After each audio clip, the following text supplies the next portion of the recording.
Bismillahirrahmanirrahim.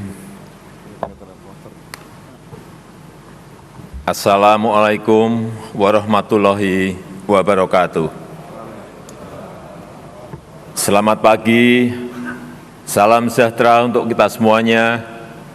Om Swastiastu, Namo Buddhaya, salam kebajikan. Yang saya hormati Wakil Presiden Republik Indonesia, Bapak Profesor Kiai Haji Ma'ruf Amin, beserta Ibu Wuri Estu Ma'ruf Amin. Yang saya hormati Ketua, para Wakil Ketua, dan para anggota MPR Republik Indonesia. Yang saya hormati Ketua, para Wakil Ketua, dan para anggota DPR Republik Indonesia. Yang saya hormati Ketua, para Wakil Ketua, dan para anggota DPD Republik Indonesia. Yang saya hormati Ketua, para Wakil Ketua, dan para anggota lembaga-lembaga negara. Yang saya hormati Ibu Hajah Megawati Soekarno Putri, Presiden Republik Indonesia kelima. Yang saya hormati Bapak Susilo Bambang Yudhoyono, Presiden Republik Indonesia keenam yang hadir secara virtual. Yang saya hormati Bapak Tri Sutresno dan Bapak Amsahas. Yang saya hormati Bapak Muhammad Yusuf Kalla beserta Ibu Mufidah Yusuf Kalla. Yang saya hormati Bapak Budiono beserta Ibu Herawati Budiono. Yang saya hormati Ibu Hajah Sinta Nuriyah Abdurrahman Wahid. Yang saya hormati Yang Mulia para Duta Besar negara-negara sahabat dan para pimpinan perwakilan badan dan organisasi internasional.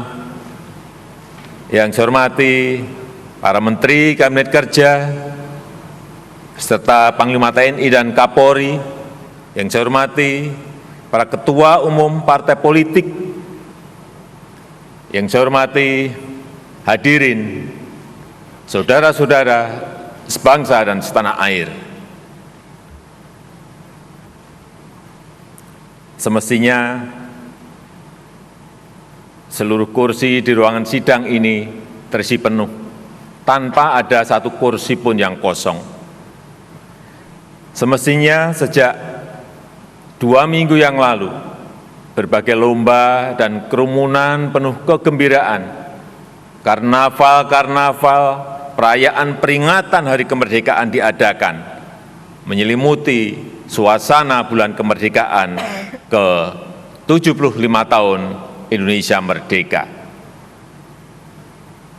Namun, semua yang sudah kita rencanakan tersebut harus berubah total. Semua ini tidak boleh mengurangi rasa syukur kita dalam memperingati 75 tahun Indonesia merdeka. Saudara-saudara sebangsa dan setanah air, sebanyak 215 negara tanpa terkecuali sedang menghadapi masa sulit di tengah pandemi COVID-19. Dalam catatan WHO, sampai dengan tanggal 13 Agustus kemarin, terdapat lebih dari 20,4 juta kasus di seluruh dunia, dengan jumlah kematian di dunia sebanyak 744.000 jiwa. Semua negara, negara miskin, negara berkembang, termasuk negara maju, semuanya sedang mengalami kemunduran karena terpapar COVID. Krisis perekonomian dunia juga terparah dalam sejarah. Di kuartal pertama 2020, pertumbuhan ekonomi negara kita masih plus 2,97%.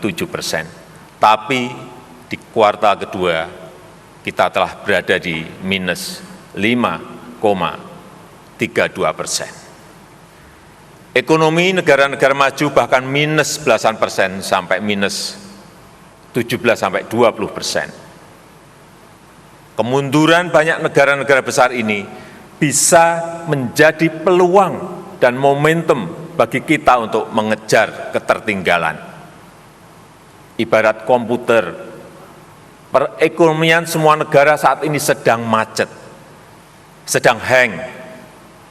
Semua negara harus menjalani proses mati komputer sesaat, harus melakukan restart, harus melakukan rebooting, dan semua negara mempunyai kesempatan men-setting ulang semua sistemnya. Saya menyambut hangat seruan moral penuh kearifan dari para ulama, para pemuka agama, dan tokoh-tokoh budaya agar menjadikan momentum musibah pandemi ini sebagai sebuah kebangkitan baru. Sekali lagi, kebangkitan baru untuk melakukan sebuah lompatan besar. Inilah saatnya kita membenahi diri secara fundamental, melakukan transformasi besar, menjalankan strategi besar di bidang ekonomi, hukum, pemerintahan, sosial, kebudayaan, termasuk kesehatan dan pendidikan. Saatnya kita bajak momentum krisis ini untuk melakukan lompatan-lompatan besar. Pada usia ke-75 tahun ini, kita telah menjadi negara upper middle income country. Dan 25 tahun lagi pada usia seabad Republik Indonesia, kita harus mencapai kemajuan yang besar, menjadikan Indonesia negara maju. Saudara-saudara sebangsa dan setanah air, kita harus melakukan reformasi fundamental dalam cara bekerja. Kesiapsiagaan dan kecepatan kita diuji.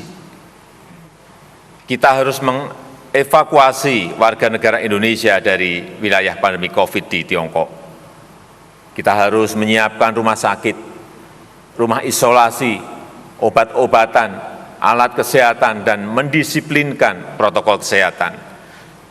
Semuanya harus dilakukan secara cepat, dalam waktu yang sangat singkat.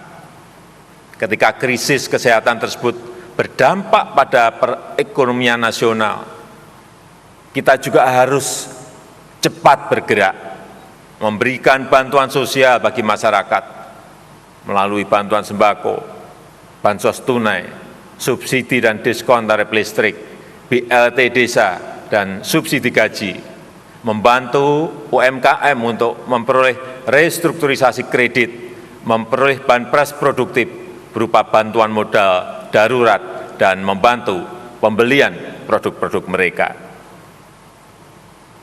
Membantu tenaga kerja yang menjadi korban PHK, antara lain melalui bantuan sosial dan program Kartu Prakerja. Sesuatu yang tidak mudah, Untuk itu semua, pemerintah cepat melakukan perubahan rumusan program, menyesuaikan program kerja dengan situasi terkini, melakukan realokasi anggaran dalam waktu singkat, menerbitkan Perpu nomor 1 tahun 2020 yang kemudian disetujui oleh DPR menjadi Undang-Undang nomor 2 tahun 2020. Terima kasih para anggota DPR atas kerja cepatnya.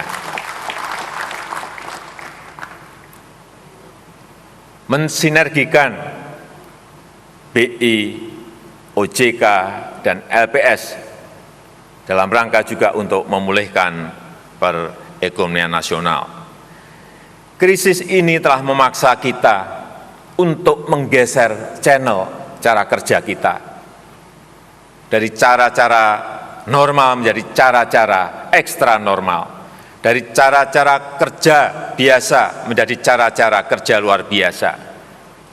dari prosedur panjang dan berbelit menjadi smart shortcut, dari orientasi prosedur menjadi orientasi hasil. Pola pikir dan etos kerja kita juga harus berubah. Fleksibilitas, kecepatan, ketepatan sangat dibutuhkan. Efisiensi, kolaborasi, dan penggunaan teknologi harus diprioritaskan. Kedisiplinan nasional dan produktivitas nasional juga harus ditingkatkan. Jangan sia-siakan pelajaran yang diberikan oleh krisis. Jangan biarkan krisis membuahkan kemunduran. Justru momentum krisis ini harus kita bajak untuk melakukan lompatan kemajuan. Saudara-saudara sebangsa dan setanah air, perjuangan untuk menghambat penyebaran COVID-19, mengobati yang sakit, dan mencegah kematian sudah luar biasa kita lakukan.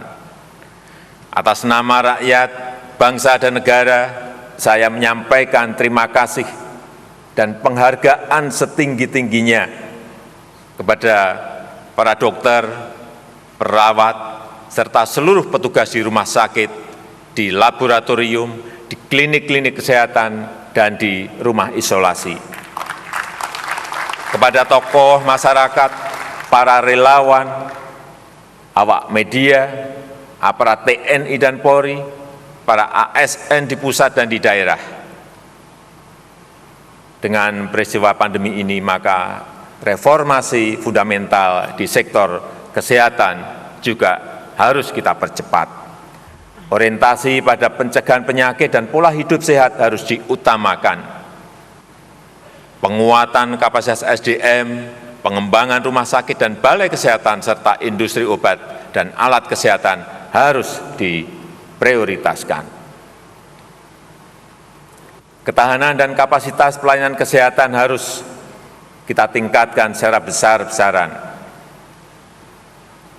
Demikian pula halnya dengan ketahanan pangan, dengan menjamin kelancaran rantai pasokan makanan dari hulu produksi sampai hilir distribusi ke seluruh wilayah negeri. Efisiensi produksi pangan, peningkatan nilai tambah bagi petani, penguatan koperasi, dan metode korporasi petani akan terus ditingkatkan. Food estate, lumbung pangan sedang dibangun untuk memperkuat cadangan pangan nasional. Bukan hanya di hulu, tetapi juga bergerak di hilir produk pangan industri. Bukan lagi menggunakan cara-cara manual, tetapi teknologi modern dan pemanfaatan kecanggihan digital. Bukan hanya untuk pasar domestik, tetapi juga untuk pasar internasional. Saat ini sedang dikembangkan food estate di Provinsi Kalimantan Tengah dan Provinsi Sumatera Utara. Dan akan dilakukan kemudian di beberapa daerah yang lain, yang merupakan sinergi antara pemerintah, pelaku swasta, dan masyarakat sebagai pemilik lahan maupun sebagai tenaga kerja. Saudara-saudara sebangsa dan setanah air, upaya besar juga telah dan sedang dilakukan dalam membangun kemandirian energi. Tahun 2019 kita sudah berhasil memproduksi dan menggunakan B20, dan tahun ini kita mulai dengan B30. Sehingga kita mampu menekan nilai impor minyak kita di tahun 2019. Pertamina bekerjasama dengan para peneliti telah berhasil menciptakan katalis untuk pembuatan D100, yaitu bahan bakar diesel yang 100% dibuat dari minyak kelapa sawit yang sedang uji produksi di 2 kilang minyak kita. Ini akan menyerap minimal 1 juta ton sawit produksi petani untuk kapasitas produksi 20.000 barel per hari. Hilirisasi bahan mentah yang lain juga terus dilakukan secara besar-besaran. Batu bara diolah untuk menjadi metanol dan gas. Beberapa kilang dibangun untuk mengolah minyak mentah menjadi minyak jadi dan sekaligus menjadi penggerak industri petrokimia yang memasok produk industri hilir bernilai tambah tinggi. Biji nikel telah bisa diolah menjadi ferronikel, stainless steel, slab, lembaran baja, dan dikembangkan menjadi bahan utama untuk baterai litium. Hal ini akan memperbaiki defisit transaksi berjalan kita, meningkatkan peluang kerja, dan mulai mengurangi dominasi energi fosil. Hal ini akan membuat posisi Indonesia menjadi sangat strategis dalam pengembangan baterai litium, mobil listrik dunia, dan produsen teknologi di masa depan. Prinsip yang sama juga kita gunakan dalam membangun kawasan industri lainnya, termasuk pembangunan super koridor ekonomi pantai utara Jawa, kawasan industri Batang, serta Subang Majalengka sedang dikembangkan dalam waktu singkat, dirancang untuk mampu mengundang investasi berkualitas yang bersinergi dengan UMKM kita, yang memberikan nilai tambah signifikan untuk perekonomian nasional, serta menyerap tenaga kerja dalam jumlah besar. Kawasan industri serupa juga akan dibangun di berbagai daerah di seluruh Indonesia, yang selalu bersinergi dengan kewirausahaan masyarakat dan UMKM, untuk menyediakan kesempatan kerja bagi generasi muda yang belum bekerja, dan meningkatkan pemerataan pembangunan di seluruh pelosok negeri. Oleh karena itu, ekosistem nasional yang kondusif bagi perluasan kesempatan kerja yang berkualitas harus kita bangun. Penataan regulasi harus kita lakukan. Regulasi yang tumpang tindih, yang merumitkan, yang menjebak semua pihak dalam resiko harus kita sudahi. Semua ini kita dedikasikan untuk perekonomian nasional yang adil, untuk kepentingan yang sudah bekerja, untuk kepentingan yang sedang mencari kerja, untuk mengentaskan kemiskinan dengan menyediakan kesempatan kerja yang berkualitas seluas-luasnya. Kita ingin semua harus bekerja, kita ingin semua sejahtera. Saudara-saudara sebangsa dan setanah air, ekosistem nasional yang produktif dan inovatif tidak mungkin tumbuh tanpa ekosistem hukum, politik, kebudayaan, dan pendidikan yang kondusif. Fleksibilitas yang tinggi dan birokrasi yang sederhana tidak bisa dipertukarkan dengan kepastian hukum, anti korupsi, dan demokrasi. Semua kebijakan harus mengedepankan ramah lingkungan dan perlindungan HAM. Kecepatan dan ketepatan tidak bisa dipertukarkan dengan kecerobohan dan kesewenang-wenangan. Pemerintah tidak pernah main-main dengan upaya pemberantasan korupsi. Upaya pencegahan harus ditingkatkan melalui tata kelola yang sederhana, transparan, dan efisien, dan hukum harus ditegakkan tanpa pandang bulu. Penegakan nilai-nilai demokrasi juga tidak bisa ditawar. Demokrasi harus tetap berjalan dengan baik tanpa mengganggu kecepatan kerja dan kepastian hukum, serta budaya adiluhung bangsa Indonesia. Agenda Pilkada 2020 harus tetap berjalan dengan disiplin tinggi dalam menjalankan protokol kesehatan. Nilai-nilai luhur Pancasila, Negara Kesatuan Republik Indonesia, persatuan dan kesatuan nasional tidak bisa dipertukarkan dengan apapun juga. Kita tidak bisa memberikan ruang sedikit pun kepada siapapun yang menggoyahkannya.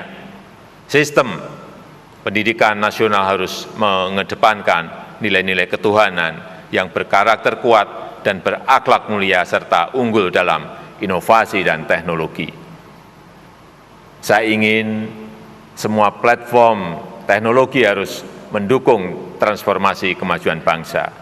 Peran media digital yang saat ini sangat besar harus diarahkan untuk membangun nilai-nilai kemanusiaan dan kebangsaan. Semestinya perilaku media tidak dikendalikan untuk mendulang klik dan menumpuk jumlah like, tapi seharusnya didorong untuk menumpuk kontribusi bagi kemanusiaan dan kepentingan bangsa. Ideologi dan nilai-nilai luhur bangsa tidak boleh dipertukarkan dengan kemajuan ekonomi. Bahkan kemajuan ekonomi jelas membutuhkan semangat kebangsaan yang kuat. Kita harus bangga terhadap produk Indonesia. Kita harus membeli produk dalam negeri. Kemajuan Indonesia harus berakar kuat pada ideologi Pancasila dan budaya bangsa. Saudara-saudara sebangsa dan setanah air, hadirin sekalian yang berbahagia, tujuan besar tersebut hanya bisa dicapai melalui kerjasama seluruh komponen bangsa dengan gotong royong, saling membantu dan saling mengingatkan dalam kebaikan dan tujuan yang mulia. Demokrasi memang menjamin kebebasan, namun kebebasan yang menghargai hak orang lain. Jangan ada yang merasa paling benar sendiri dan yang lain dipersalahkan. Jangan ada yang merasa paling agamis sendiri. Jangan ada yang merasa paling Pancasilais sendiri. Semua yang merasa paling benar dan memaksakan kehendak, itu hal yang biasanya tidak benar.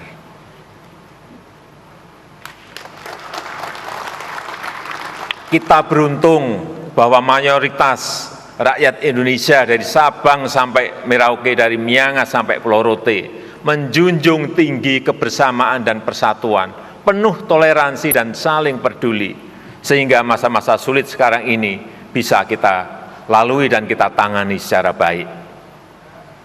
Kita beruntung dan berterima kasih atas dukungan dan kerja cepat dari pimpinan dan anggota lembaga-lembaga negara yang melakukan langkah-langkah extraordinary dalam mendukung penanganan krisis dan membajak momentum krisis untuk menjalankan strategi-strategi besar bangsa.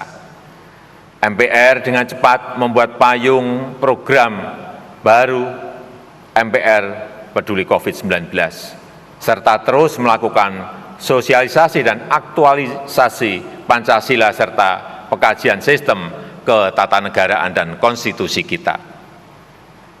Dengan sangat cepat, sangat responsif, DPR langsung membahas dan kemudian menyetujui dan mengesahkan Perpu nomor 1 tahun 2020 menjadi undang-undang untuk memberikan payung hukum dalam mengatasi krisis kesehatan dan perekonomian. Perpu nomor 2 tahun 2020 menjadi undang-undang untuk melandasi penundaan pemungutan suara pemilihan kepala daerah. Agenda-agenda legislasi yang lain juga tetap berjalan efektif, antara lain pembahasan RUU Pertambangan Mineral dan Batubara dan RUU Kebijakan Keuangan Negara dan Stabilitas Sistem Keuangan untuk penanganan pandemi COVID-19. Respon cepat juga dilakukan oleh DPD terhadap permasalahan mendesak yang dihadapi oleh daerah, mulai dari pemberdayaan ekonomi rakyat melalui BUMDes, peningkatan daya saing daerah, dan dukungan penerapan protokol kesehatan dengan menyiapkan 9 RUU usul inisiatif DPD dan beberapa agenda lain sesuai bidang tugas DPD. Saudara-saudara sebangsa dan setanah air, di tengah berbagai kesulitan teknis selama pandemi, BPK secara cepat dan cermat telah memeriksa dan menyampaikan 1.180 laporan hasil pemeriksaan 2019, memberikan 36.000 rekomendasi kepada pemerintah, dan memerintahkan penyetoran ke kas negara senilai 1,39 triliun rupiah. Tugas internal yang berat tersebut tidak mengganggu agenda BPK untuk melanjutkan perannya sebagai pemeriksa eksternal pada badan-badan internasional, serta keanggotaannya pada Independent Audit Advisory Committee di bawah PBB.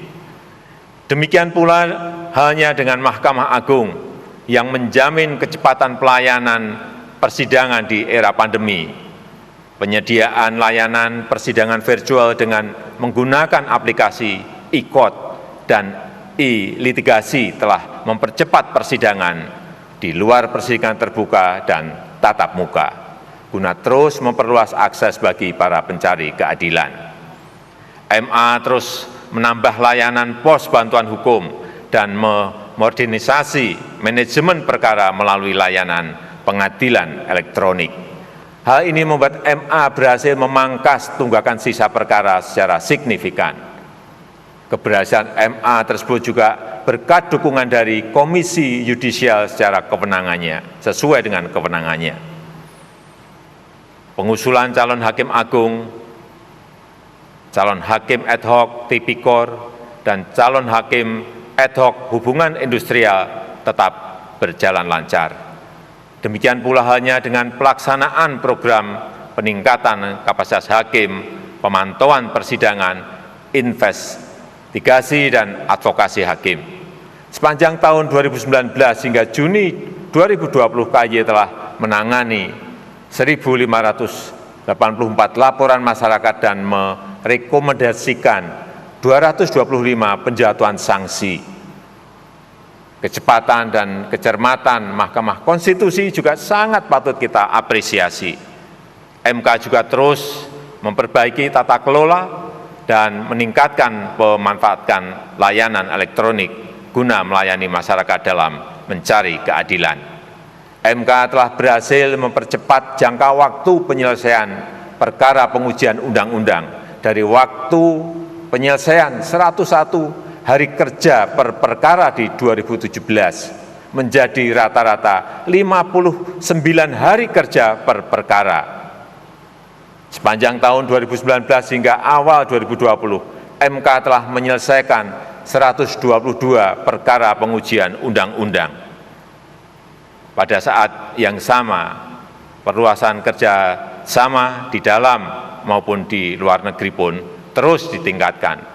MK aktif menginisiasi dan mengkoordinir berbagai kegiatan di tingkat regional maupun di tingkat global, agar sistem hukum kita dijadikan rujukan bagi negara-negara demokrasi di berbagai penjuru dunia. Saudara-saudara sebangsa dan setanah air, masih banyak langkah-langkah besar yang harus kita lakukan. Masih tersedia waktu 25 tahun lagi bagi kita untuk menyiapkan seabad Indonesia merdeka, untuk membangun Indonesia yang kita cita-citakan. Target kita saat ini bukan hanya lepas dari pandemi, bukan hanya keluar dari krisis. Langkah kita adalah melakukan lompatan besar, memanfaatkan momentum krisis yang saat ini sedang terjadi. Krisis memberikan momentum bagi kita untuk mengejar ketertinggalan, untuk melakukan lompatan transformasi besar dengan melaksanakan strategi besar. Mari kita pecahkan masalah fundamental yang kita hadapi. Kita lakukan lompatan besar untuk kemajuan yang signifikan. Kita harus bajak momentum krisis ini. Kita harus serentak dan serempak memanfaatkan momentum ini, menjadikan Indonesia setara dengan negara-negara maju, menjadikan Indonesia maju yang kita cita-citakan. Dirgahayu Republik Indonesia, Dirgahayu Negeri Pancasila, Merdeka! Terima kasih. Wassalamualaikum warahmatullahi wabarakatuh. Om Santi Santi Santi Om. Namo Buddhaya. Salam kebajikan.